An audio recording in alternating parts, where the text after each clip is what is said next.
Shalom seluruh sahabatku dan seluruh jemaat House of Kana di mana saja kita berada. Pada tanggal 6 Desember 2020 ini kita kembali melakukan ibadah online mengingat kondisi kota Surabaya yang menurut pertimbangan kami belum kondusif untuk melakukan ibadah secara tatap muka. Teman-teman pengurus dibantu dengan Bapak Christian dan Ibu Elizabeth Nita sudah menyiapkan segala sesuatu untuk melakukan ibadah secara tatap muka. Tetapi beberapa hari menjelang ibadah tatap muka dilakukan, terdapat informasi yang kita harus gunakan secara bijak bahwa ibadah tatap muka belum bisa kita lakukan, sehingga keputusan untuk melakukan ibadah secara online kita lanjutkan. Memang saya akui keputusan ini sangat berat. Saya pun sangat ingin berjumpa secara langsung dengan seluruh saudara-saudaraku di House of Kana, menikmati hadirat Tuhan, mendengarkan firman Tuhan, menikmati kebersamaan dan melihat dahsyatnya betapa Tuhan itu di antara kita. Tetapi dengan pertimbangan yang lebih bijak kita harus mengambil keputusan ini sambil menunggu waktu yang tepat bagi kita untuk mulai melakukan ibadah tatap muka. Kita bukan sendiri, masih sangat banyak gereja-gereja lain yang mengambil keputusan yang sama dengan yang kita telah ambil. Oleh sebab itu, mari kita sama-sama berdoa untuk kota di mana saja Anda berada, di Surabaya, di Jakarta, maupun di seluruh dunia yang menyaksikan siaran ini. Biarlah Indonesia, biarlah seluruh dunia juga boleh mengalami pemulihan dari COVID-19 ini. Dan bagi teman-teman, saudara, kerabat, sahabat kita yang sudah berpulang karena penyakit ini, biarlah Tuhan memberikan kekuatan untuk keluarga yang ditinggalkan. Dan sahabat-sahabat kita, saudara-saudara kita yang sedang bergumul untuk memenangi perang dengan penyakit COVID ini, mungkin ada di rumah sakit, ada di tempat-tempat penampungan isolasi khusus. Biarlah mereka semuanya juga boleh diberi pemulihan dalam kesehatan mereka dan boleh berkumpul kembali bersama keluarga di mana saja mereka berasal. Bulan Desember 2020 ini tema raya gereja kita adalah Divine Intimacy atau keintiman ilahi, di mana bulan ini kami berharap bahwa puncak tahun Roh Kudus tahun 2020 kita close dengan sebuah hubungan dimensi ilahi di mana kekudusan Allah boleh manunggal dengan Anda semuanya. Anda dan Roh Kudus tidak bisa dipisahkan. Kita hari Selasa kemarin kita sudah menikmati firman betapa keintiman Roh Kudus dengan kita harus kita juga bayar dengan tindakan atau perilaku gaya hidup seperti Daniel dan Daud. Bayarlah, terlalu murah harga yang harus kita bayar, karena harga yang termahal sudah dibayar oleh Yesus di atas kayu salib. Hari ini kita akan membahas di mana sebuah demonstrasi Allah di dalam kehidupan bangsa Israel, di mana Dia sangat ingin intim, sangat ingin akrab dengan umatnya bangsa Israel.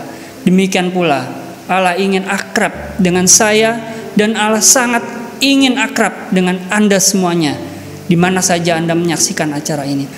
Dibuka dengan sebuah peristiwa di mana dua orang imam anak Harun, yaitu Nadab dan Abihu, harus meninggal dunia saat pelayanannya di kemah pertemuan. Pada saat itu Nadab dan Abihu sedang bertugas menjalankan tugas imamat di dalam kemah suci, tetapi Tuhan menganggap mereka sudah membawa api asing, sehingga Tuhan membunuh mereka berdua di dalam ruangan tersebut.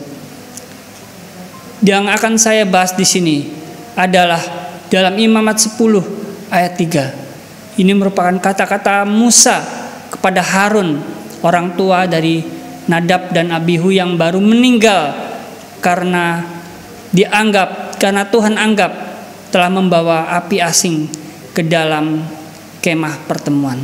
Imamat 10 ayat 3. Berkatalah Musa kepada Harun. Setelah kedua anaknya meninggal, Musa bertemu Harun dan berkata, inilah yang difirmankan Tuhan. Saya ulangi lagi ya.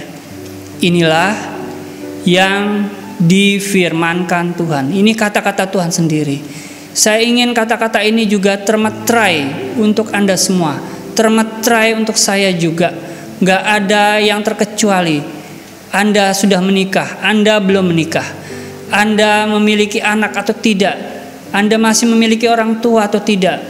Ini semuanya bagi Anda semuanya. Apapun profesi Anda, ini firman Tuhan bagi Anda semua. Apa firman Tuhan yang disampaikan kepada Musa bagi Harun pada saat itu? Inilah yang difirmankan Tuhan. Kepada orang yang karib kepadaku, kunyatakan kekudusanku. Oh haleluya. Kepada orang yang karib kepadaku, kunyatakan kekudusanku. Dan di muka seluruh bangsa itu akan kuperlihatkan kemuliaanku. Setelah Musa berkata ini, Musa menyampaikan firman Tuhan ini kepada Harun. Harun pun berdiam diri. Pesan dari ayat ini adalah karib dengan Tuhan adalah satu-satunya cara untuk menyatukan standar manusia. Karib dengan Tuhan adalah satu-satunya cara untuk menyamakan standar keluarga, standar pernikahan, standar orang tua dan anak, standar antara saudara dan saudara yang lain. Ketika kita menggunakan standar Tuhan, maka standar-standar manusia kita lihat akan begitu rendahnya, karena kita sudah menggunakan standar kekudusan Tuhan. Bagaimana cara mendapatkan standar kekudusan Tuhan itu? Satu-satunya cara adalah karib dengan Tuhan. Hal ini menunjuk secara langsung bahwa satu-satunya cara untuk mentransfer karakter standar ilahi Allah, value-value yang ada pada pribadi Tuhan Yesus adalah dengan keintiman dengan pribadi Yesus itu sendiri, yaitu dengan akrab dengan Tuhan Yesus itu sendiri. Suami istri bisa bertengkar, suami istri bisa bahkan bercerai. Karena apa? Perbedaan standar. Yang satunya ingin bahagianya, yang satu ingin prinsip apa? Tidak ada yang bisa mengalah, tidak ada yang bisa menyatukan karena perbedaan prinsip. Tetapi ketika sang suami erat dengan Tuhan, istri erat akrab dengan Tuhan, mereka menuju pada tujuan, poin yang sama. Mau tidak mau akan tercipta kesatuan. Ketika suami memiliki konsepnya sendiri dan istri memiliki pendapatnya sendiri, tidak akan bisa bertemu. Satu-satunya cara adalah menyatukan kedua konsep dengan cara mengakrabkan diri dengan pribadi Tuhan. Tidak ada cara lain. Ketika suami dan istri mulai sama-sama mendekatkan diri dengan Tuhan, maka yang menjadi fokus adalah Tuhan.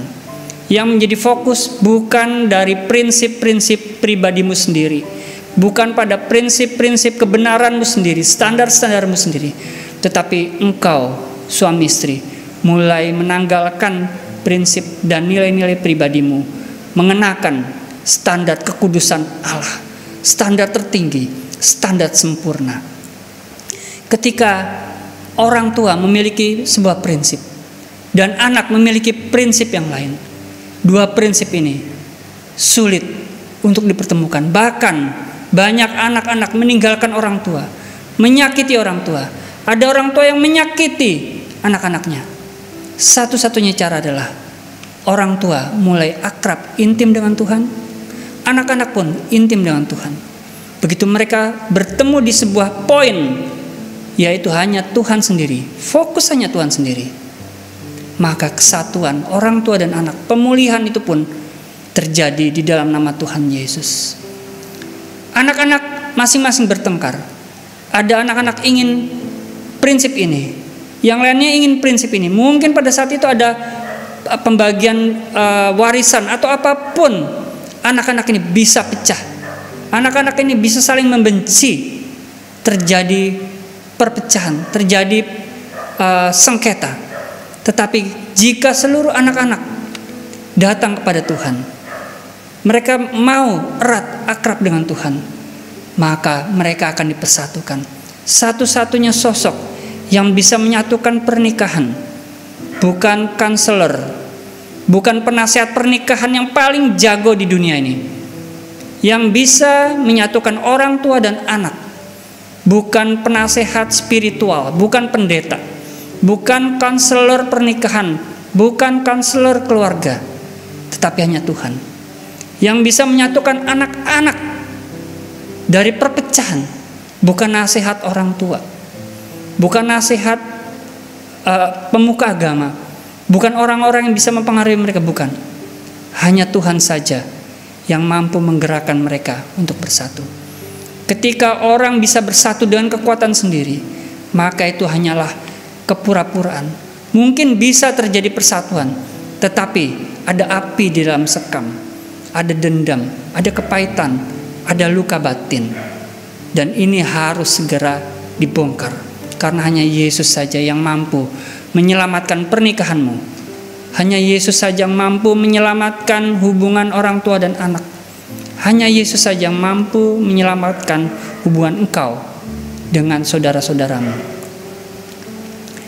Ketika semua anggota keluarga karib, ketika semua anggota keluarga intim dengan Tuhan, apa yang terjadi? Standar kekudusan Tuhan akan menjadi standar keluarga dan menyatukan seluruh prinsip-prinsip kebenaran diri sendiri. Ada orang tua, awalnya saya sudah makan asam dan garam kehidupan. Saya lebih tahu dari engkau ya nak. Engkau harus nurut dengan orang tua. Awalnya mungkin seperti itu. Atau anak-anak punya prinsip, papa mama ini hidup di zaman lalu, tidak update, tidak mengikuti perkembangan zaman.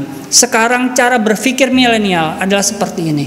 Tidak bisa bersatu antara generasi orang tua dan anak. Ketika semuanya mau intim, ketika semua orang di dalam keluarga, di dalam rumah tangga mau intim dan akrab dengan Tuhan, maka kesatuan itu pasti terjadi. Standar kekudusan Allah merupakan standar sempurna.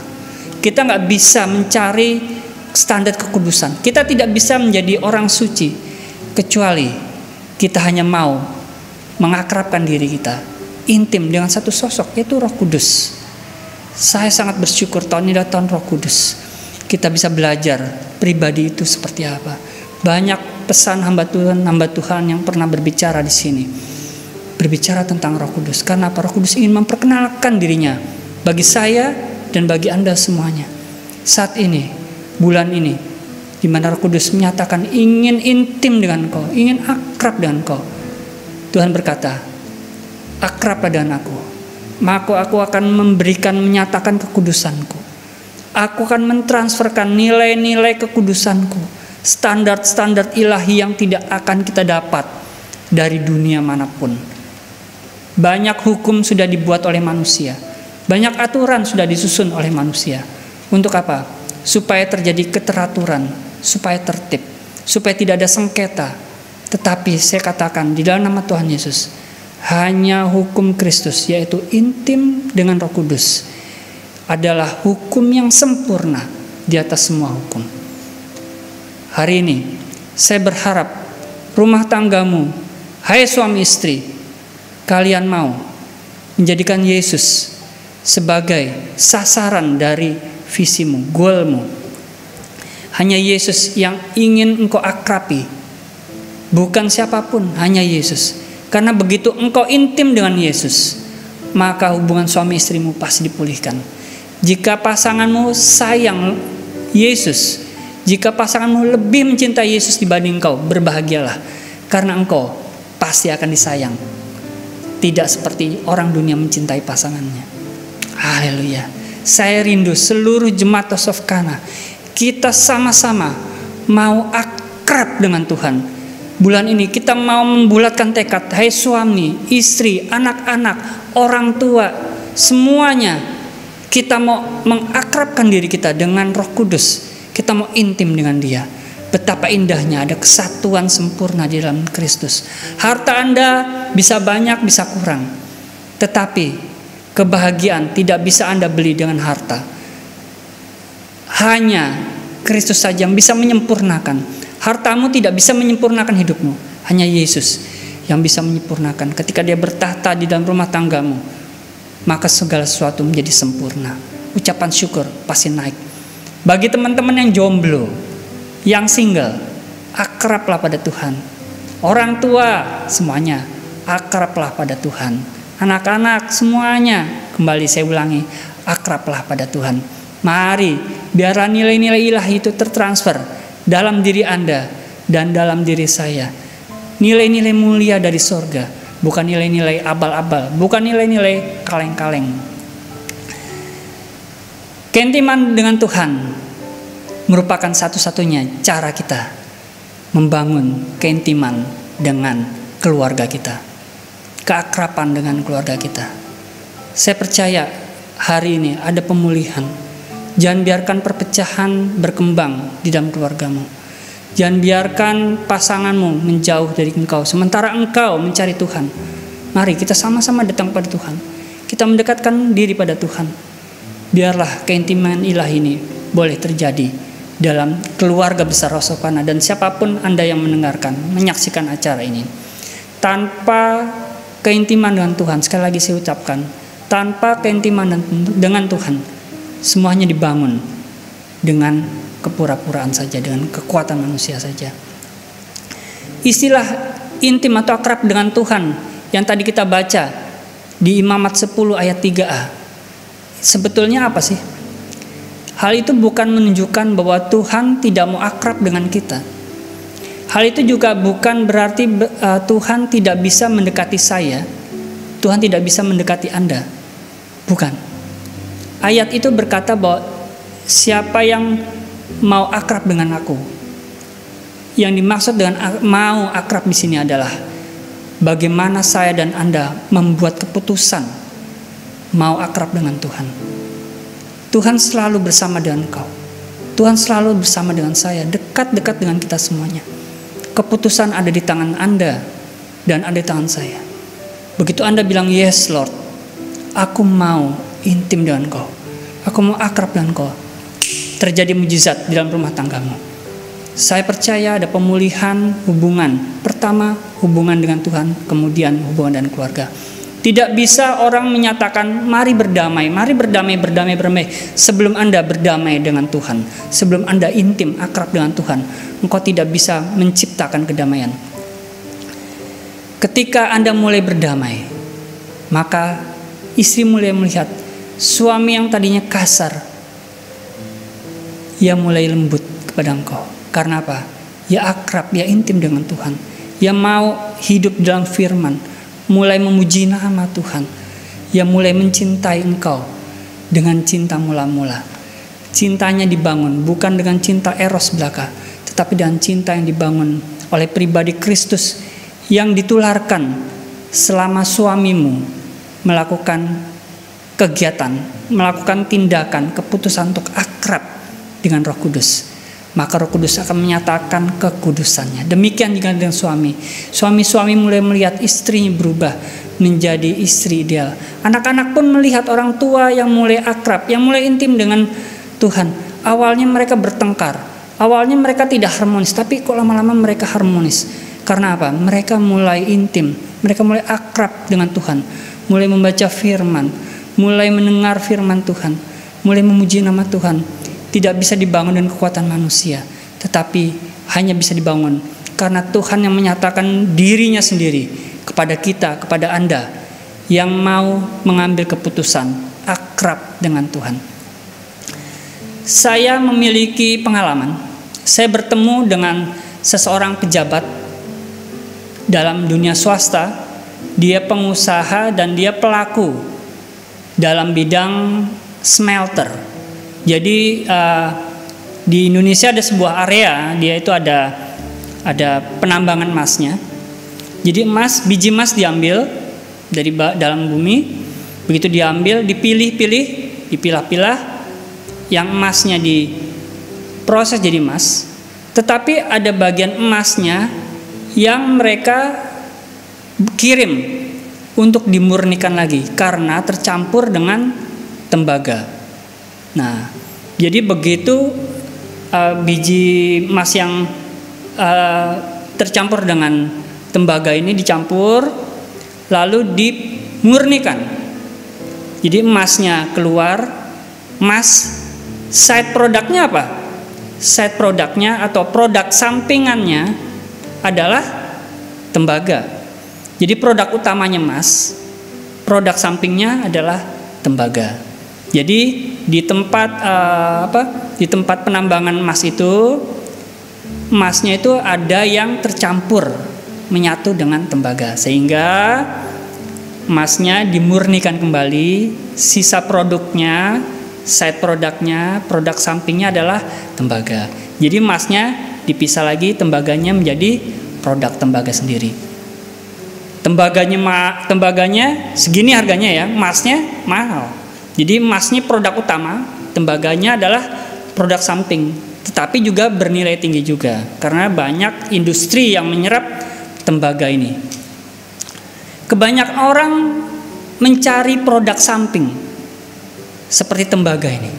Mereka tidak mau mencari emasnya.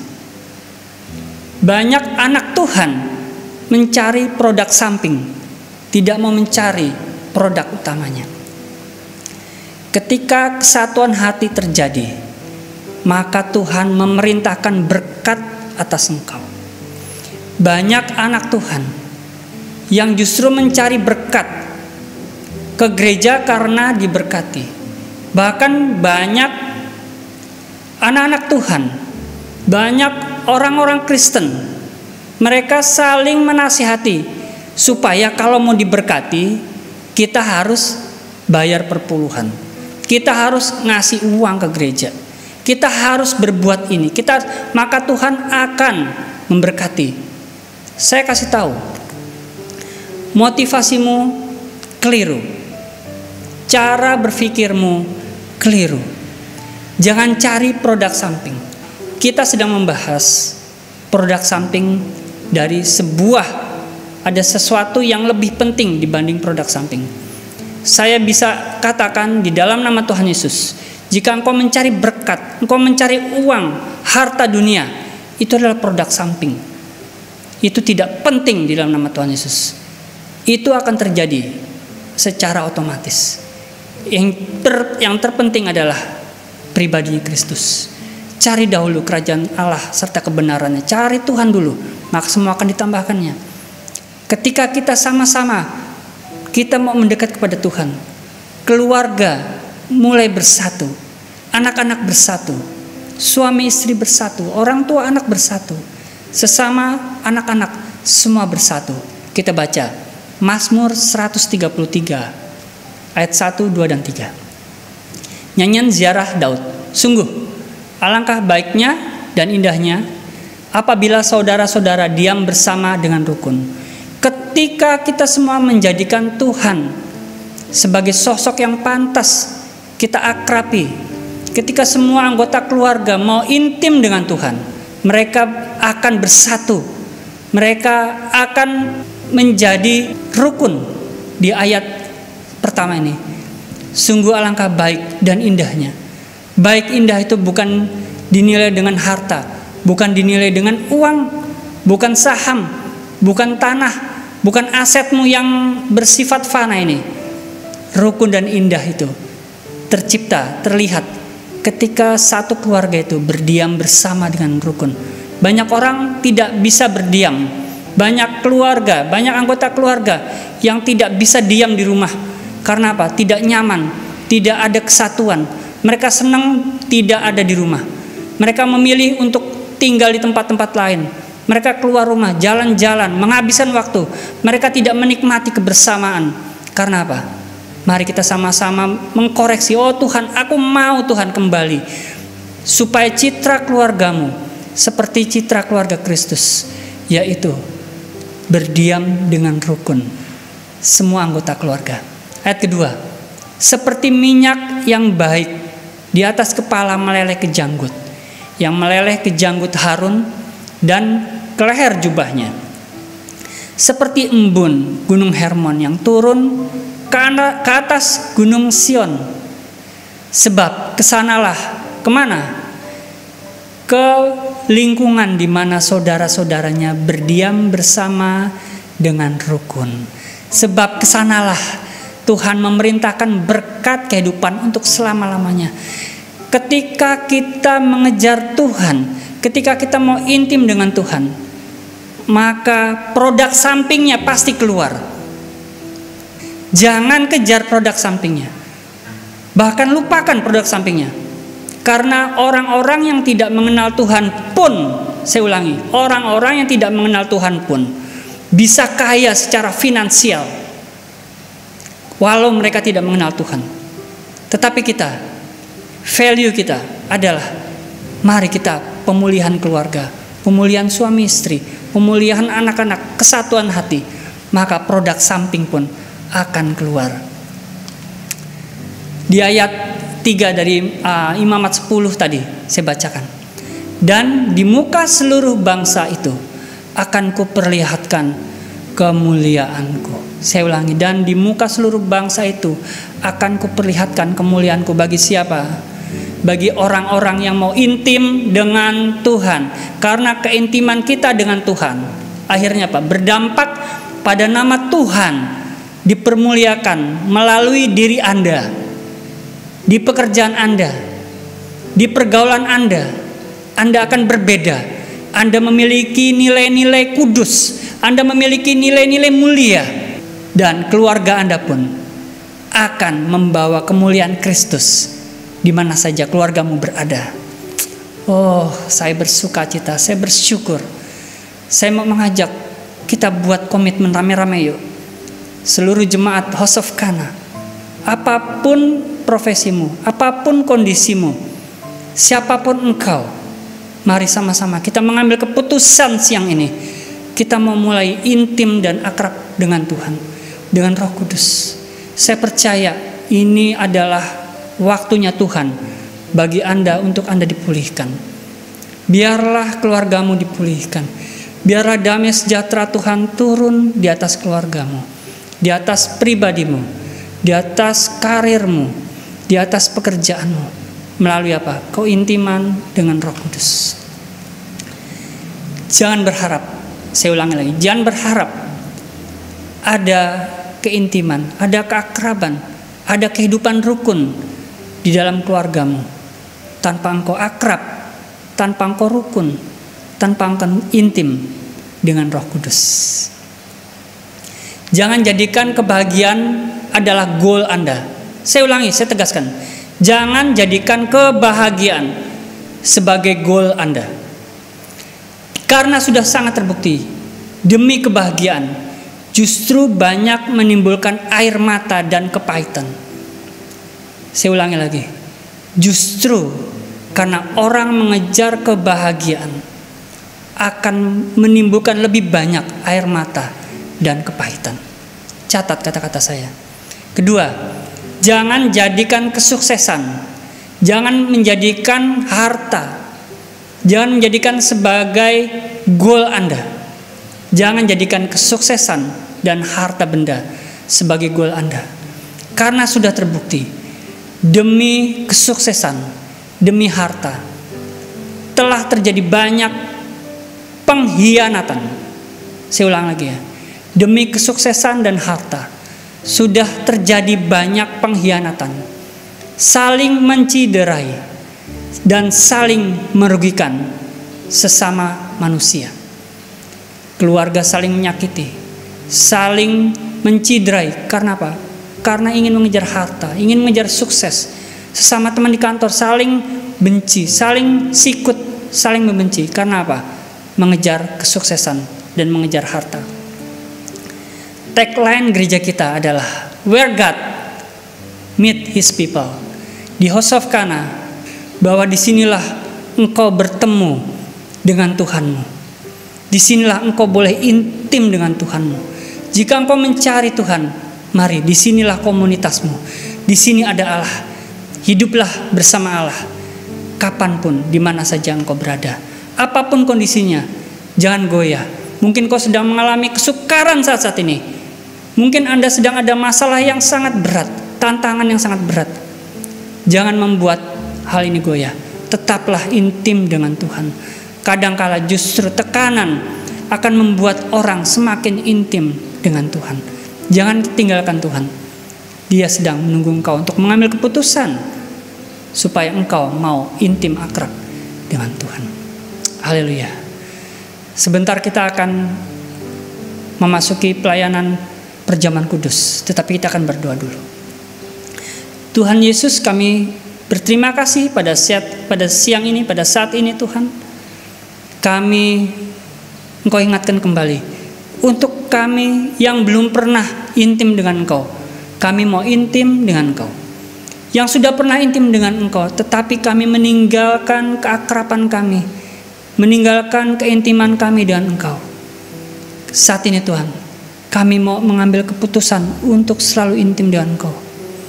Teman-teman yang mau intim dengan Tuhan, taruh tanganmu di dada.